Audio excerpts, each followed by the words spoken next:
vida é cheia de desafios. E desde que eu me conheço por gente, eu sou movido a desafios. E tive que romper muitas barreiras.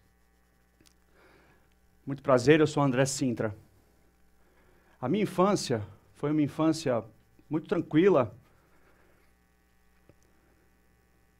E eu tenho ótimas recordações da minha infância.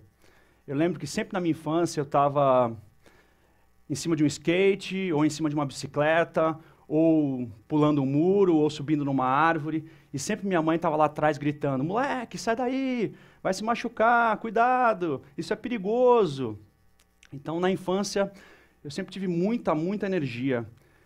E essa quantidade grande de energia, na adolescência, acabou se transformando numa necessidade muito grande de ter a minha própria independência. Então, quando eu tinha 16 anos, eu resolvi procurar meu primeiro emprego, consegui meu primeiro emprego, e desde aquele momento eu já tinha um objetivo de ser independente financeiramente e de conquistar a minha independência através de um sonho, e o meu sonho era ter uma moto. Com 17 anos, eu consegui realizar o meu sonho, consegui comprar a minha moto, né? Isso, para mim, naquele momento, foi a minha primeira grande conquista, foi a minha primeira grande vitória, e foi também uma sensação de liberdade incrível. Imagina para um menino de 17 anos poder ter a sua própria moto e ter a liberdade de ir e vir. Então, aquilo, para mim, naquele momento, foi incrível. Mas, um dia, voltando para casa com essa mesma moto, eu sofri um acidente, eu caí e fui deslizando por uma calçada, e por ironia do destino, talvez, existia uma placa nessa calçada que tinha uma placa de propaganda de um hospital, e eu bati nessa placa, e quando eu fui levantar para pegar a moto, eu vi que eu tinha perdido um pedaço da minha perna. E a minha perna estava a uns 10 ou 12 metros de distância. Nisso, um cara pegou a minha perna, trouxe até mim, me entregou, e eu me lembro que eu estava sendo resgatado e olhava para a minha perna e fechava os olhos e falava: isso é um pesadelo, é um pesadelo, é um pesadelo, vai passar, vai passar, vai passar. E abria os olhos e o pesadelo não passava, e fechava novamente os olhos, e é um pesadelo, isso vai passar, abria os olhos e não passava. O pesadelo não passou, não era um pesadelo, era a vida real.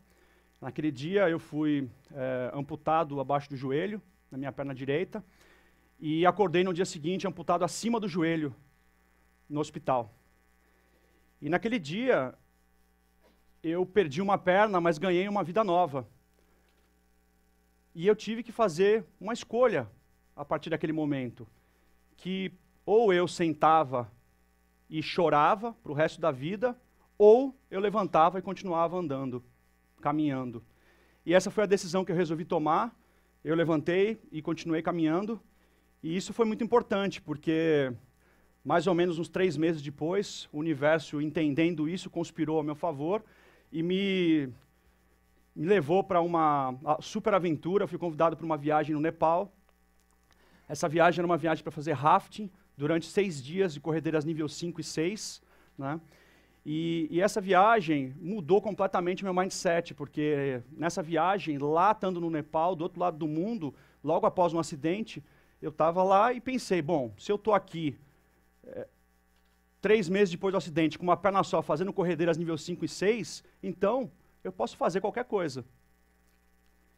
E aí começa uma outra parte da trajetória. Quando eu voltei para o Brasil, eu comecei a criar as minhas próprias próteses para continuar fazendo os esportes que eu já fazia e para fazer outros esportes novos. Comecei a criar minhas próprias próteses para fazer wakeboard, depois para fazer kitesurf. Fui desenvolvendo vários tipos de próteses diferentes. Pegava peças, mandava para o torneiro mecânico, arrumava uma coisa, depois fazia outra. Nesse meio do caminho, fui perdendo várias pernas no caminho. Perdi perna velejando de kitesurf, perdi perna andando de wakeboard, e fazia parte do processo, porque cada vez que eu perdia uma perna, isso me motivava a criar uma perna melhor, ou mais segura, ou mais rígida, ou, enfim, com uma mobilidade diferente, né? E lembrando que naquela época as próteses não são o que são hoje, né? Isso foi em 97, então, assim, não existia prótese específica para fazer esporte, não existia prótese específica para ir para a água, então eu tive que aprender a criar o meu próprio jeito de fazer prótese.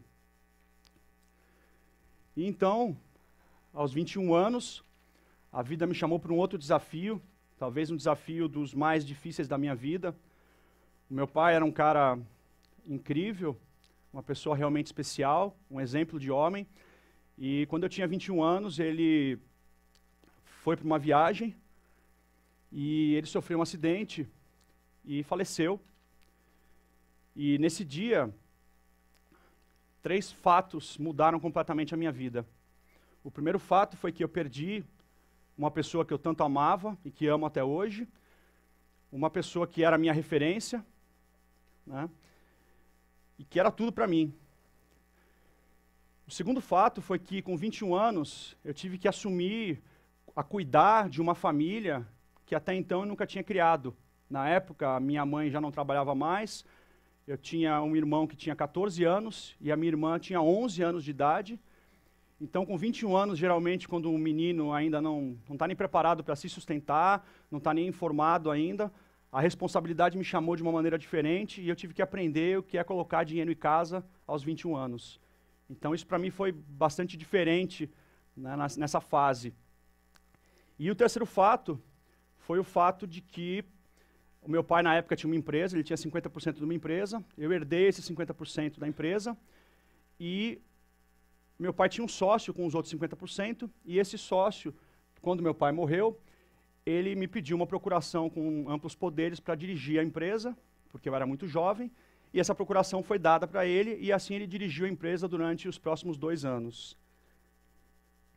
E aos 23 anos, a vida me chama para um outro desafio completamente diferente, porque quando tinha essa idade, eu descobri que esse sócio, ele tinha montado uma outra empresa, concorrente da nossa, com o nosso dinheiro, sem a gente saber.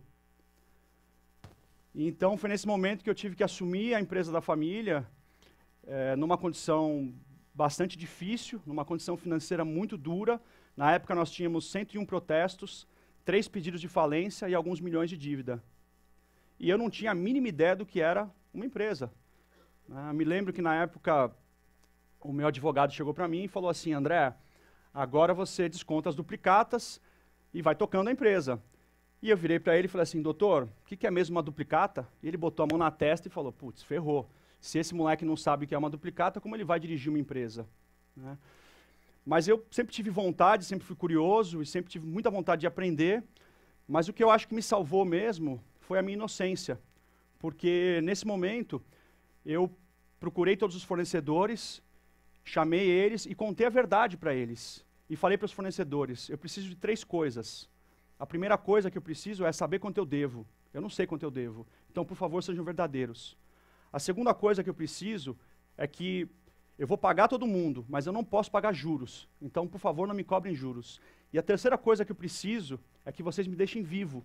Ou seja, se vocês me forneciam uma quantidade enorme de matéria-prima e de embalagem, me manda um pouquinho de cada coisa, um pouco desse 50 quilos dessa matéria-prima, 30 quilos da outra, para que eu possa ficar vivo e continuar a empresa. E assim foi feito. Eu me lembro que eu tinha um caderninho preto e eu marquei todos os fornecedores que eu devia naquele caderninho, e eu recebia naquela época R$1.500, R$2.000 por dia na empresa, e eu depositava para os fornecedores, R$100 para um, R$150 para o outro, né, R$200 para o outro. E eu me lembro que eles, no dia seguinte, muitas vezes ligavam furiosos e falavam assim: pô, moleque, você é muito folgado, você me deve não sei quantos milhares de reais e você me manda R$150?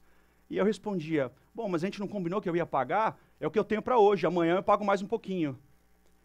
E isso, de uma certa forma, criou uma empatia, né, uma sensibilidade nos fornecedores, e eles começaram a pensar que, bom, esse moleque não tem dinheiro, mas ele tem boa vontade, né? E isso, de uma certa forma, ajudou muito a empresa. A gente foi recuperando a empresa, consegui pagar todo mundo, fui aprender realmente sobre negócios, fui estudar, fui entender como funciona uma empresa. A empresa foi sobrevivendo, foi crescendo, e hoje é uma empresa que tem muito mais funcionários, está muito bem sucedida no mercado. 15 anos depois, é completamente diferente do que era a empresa que eu peguei lá atrás.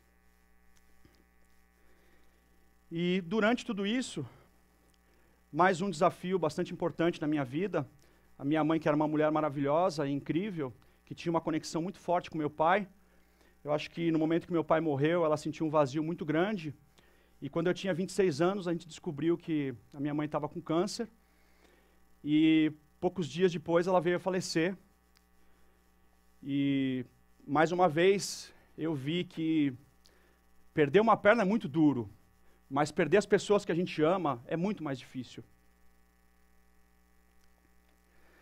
E então, aos 28, a vida fez uma outra reviravolta e me convidou para um outro desafio. Nessa época eu já andava de kitesurf há muito tempo, e eu sempre tive vontade de fazer snowboard, e tinha feito 2 experiências de snowboard, e as 2 muito frustradas, porque eu tinha ido para a neve e não tinha conseguido nem ficar de pé direito, porque eu não tinha uma prótese específica para fazer snowboard.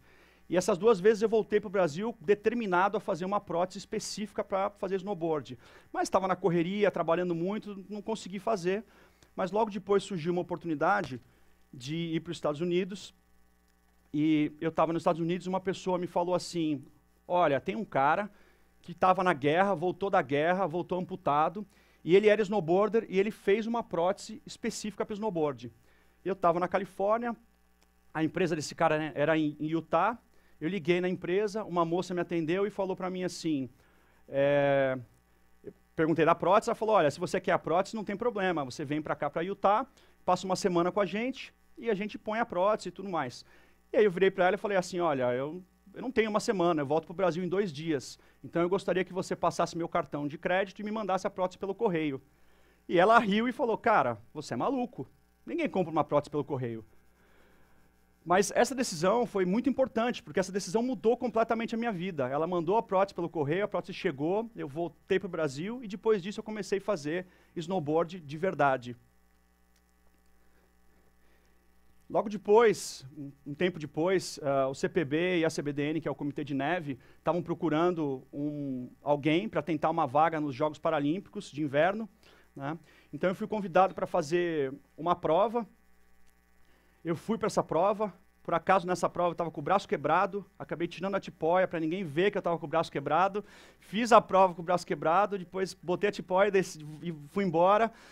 Mas essa decisão também foi muito importante, porque ela mudou completamente a minha vida também, porque eu passei nessa prova, aí a CBDN me convidou para ser atleta, depois eles me enviaram para os Estados Unidos para treinar, eu entrei nos campeonatos mundiais.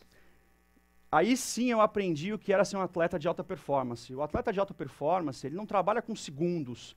O atleta de alta performance, ele trabalha com milésimo de segundos. A diferença entre uma medalha de ouro e você ser desclassificado no snowboard são milésimos de segundos.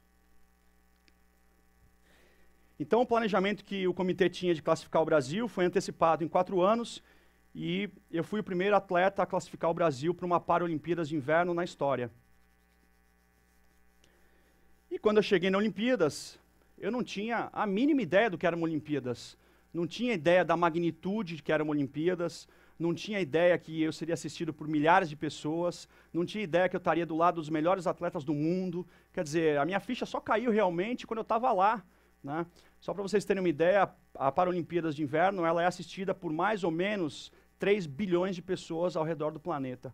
Então, quer dizer, é realmente um evento, bom, magnífico. E foi muito interessante que na entrada da cerimônia de abertura, um pouquinho antes da entrada, a gente estava lá esperando para entrar, e eu recebi uma informação que também foi muito interessante e foi muito legal. O presidente da CBDN chegou para mim e disse assim, olha, já que você foi o primeiro atleta a classificar o Brasil, então você vai levar a bandeira, você vai ser o porta-bandeira do Brasil na entrada.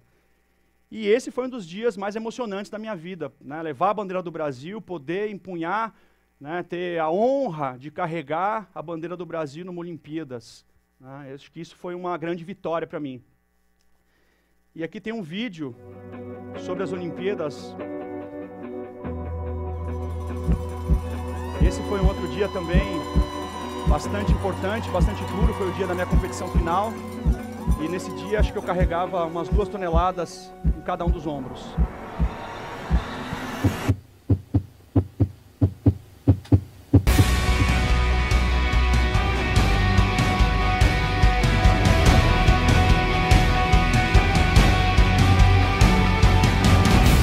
Estava um pouco nervoso na primeira descida e isso atrapalhou bastante. Eu vi os melhores atletas caindo e quando os melhores estão caindo é porque realmente a coisa está difícil.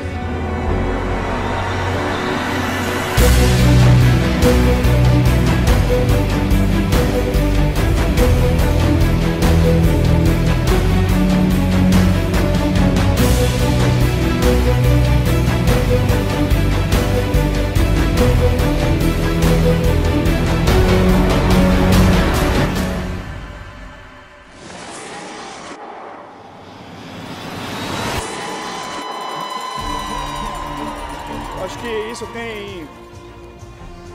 tem um motivo especial, porque quando eu perdi minha perna, meu pai ficou muito mal. E eu gostaria muito que ele estivesse aqui para ver tudo isso, porque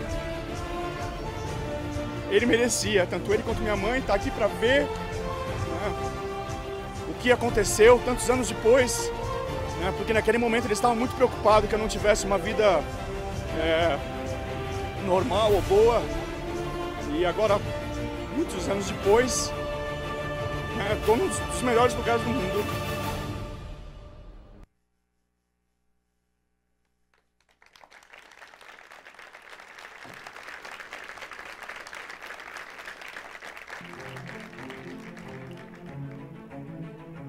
A vida é uma grande aventura e, claro, as aventuras continuam.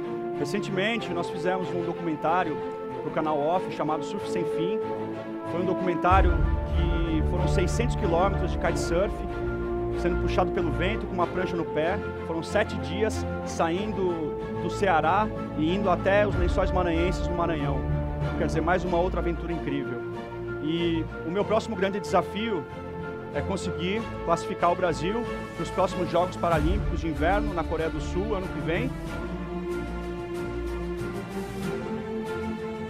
E se naquele dia que eu sofri o acidente, alguém tivesse me dito que um dia eu ia ser um atleta de alta performance, que um dia eu ia para uma Olimpíadas, que um dia eu ia carregar a bandeira do Brasil, eu nunca teria acreditado. Então, acreditem em si mesmos, nós somos muito mais fortes e muito mais poderosos do que a gente imagina. A mente manda, o corpo obedece. Muito obrigado.